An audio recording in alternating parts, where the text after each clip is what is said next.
Покрај големата бројка граѓани заразени со коронавирус, доволно е да прошетате низ градскиот парк, низ пазарите и да се запрашате дали живееме во паралелни светови. Многумина се однесуваат како да е завршена пандемијата.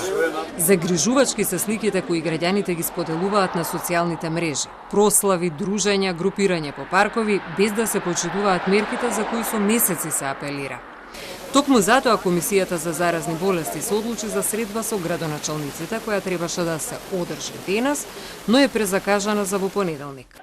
Целта, беше со градоначалниците, сепак они се градоначалници на едно локално ниво, ние сме државна здравствена комисија, да они сами преку советниците, преку преку советите, да прошетаат малце повеќе и они помеѓу граѓаните, да поделат ако треба и некоја маска, некое дезинфекционо средство, да се укаже на граѓаните дека треба мерките едноставно да се почитуваат.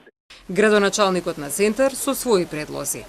Ние имаме наши комунални редари и инспектори кои што може да постапуваат, но мора некој да им ги зголеми ингеренциите. Тоа беше нашата идеја и нешто што го дискутиравме, бидејќи бројот на полициски службеници и сите останати кои што делуваат на терен е тој кој што го имаме во онредна состава и треба да се зголеми бројот на човечки ресурси кои што ќе постапуваат. Веќе имаме информации дека има таква најава, најавено дека во понеделник најверојатно ќе добиеме и таква претпорака, уредба.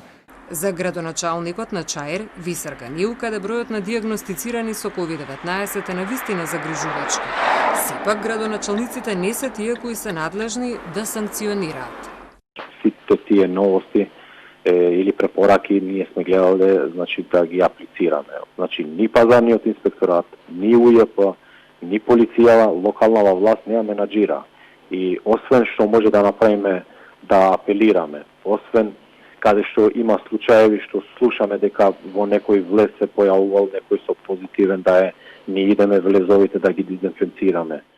За надлежните институции е несфатливо дека и покрај многобројните препораки и апели за сериозноста на COVID-19, многумина ги игнорираат истите и со тоа не го загрозуваат само своето, туку и колективното здравје.